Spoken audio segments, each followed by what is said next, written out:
आजकाल सोशल मीडियामध्ये नरेंद्र मोदी यांच्यापेक्षा राहुल गांधीची चर्चा जास्त होते। राहुल गांधीचं भाषण असू द्या किंवा ते सर्वसामान्यमध्ये ज्या प्रकारे मिक्स होत आहेत किंवा जेवढ्या कम्फर्टेबली ते त्यांच्यासोबत बसत आहेत, या गोष्टीची बरेच जण प्रशंसा करत आहेत आणि आता कुठेतरी राहुल गांधीला सिरियस नेता मानत आहेत। आणि सध्याचा जर ट्रेंड बघितला तर नरेंद्र मोदीपेक्षा प्रसिद्धी राहुल गांधीची जास्त आहे। सध्याच्या करंट सिच्युएशन मध्ये तर राहुल गांधी नरेंद्र मोदीपेक्षा जास्त प्रसिद्ध आहेत असं तुम्ही म्हणू शकता।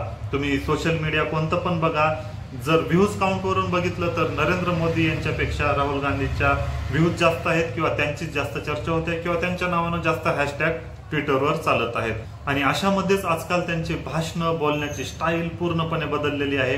तसंच आजचं एक भाषण आहे ज्याची चर्चा आता 4-5 दिवस तर नक्कीच होईल। आजचं त्यांचं भाषण आतापर्यंतच्या भाषणापैकी पॉवरफुल होतं। मागे पण त्यांनी एकदा भाषण केलं होतं, तेव्हा पण मी तुम्हाला सांगितलं होतं ते भाषण सुद्धा खूप पॉवरफुल आहे, परंतु आजचं भाषण त्याच्यापेक्षा नक्कीच एक काकण का होईना अधिक चांगलं आहे तुम्ही म्हणू शकता। बरेच मुद्दे बोललेले आहेत, परंतु आज फक्त आपण एकच मुद्द्यावर बोलणार आहोत, तो म्हणजे चक्रव्यूह। त्यांनी ज्या प्रकारे महाभारतातील चक्रव्यूहचा संबंध आजच्या मोदी सरकार सोबत जोडलेला आहे ते खूप इम्प्रेसिव्ह होतं किंवा खूप अभ्यास करून त्यांनी हे वक्तव्य केलेलं दिसत आहे।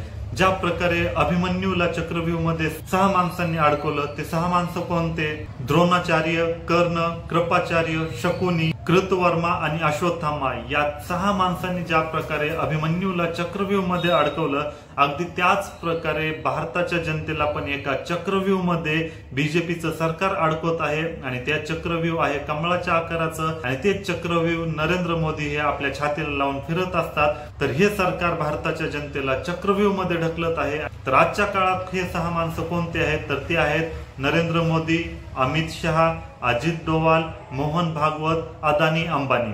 तर ह्या 6 माणसाचा त्यांनी अशा प्रकारे कनेक्शन लावला आणि असं सांगितलं की चक्रव्यूह ज्या प्रकारे अश्वत्थामाला अडकवलं होतं, अगदी त्याच प्रकारे भारताच्या जनतेला हे सरकार चक्रव्यूह मध्ये अडकवत आहे। तर म्हणजेच ओव्हरऑल असा जो त्यांनी जो रेफरन्स दिलेला आहे ते कुठेतरी खूप अभ्यास करून दिलेला आहे असं वाटत आहे। आणि आजचं त्यांचं भाषण खूप पॉवरफुल होतं। परत त्यांनी तेच मुद्दे काढले, नीटचा पेपर लीक झाला त्यावर बोलले, परत यूपीएससी कोचिंगच्या सेंटरला जी आग लागली होती तो पण मुद्दा उचलून धरला होता। आणि सोबतच मध्यम वर्गाला काहीच दिलासा भेटला नाही बजेटमधून किंवा मध्यम वर्गांचं उलट जास्त नुकसान झालंय अशा प्रकारचं त्यांनी स्टेटमेंट दिलेले आहे। बरंच चांगलं भाषण केलेलं आहे, परंतु हा मुद्दा सगळ्यात जास्त इम्प्रेसिव्ह होता। यावर तुमचं काय म्हणणं आहे कॉमेंट करून नक्कीच सांगा।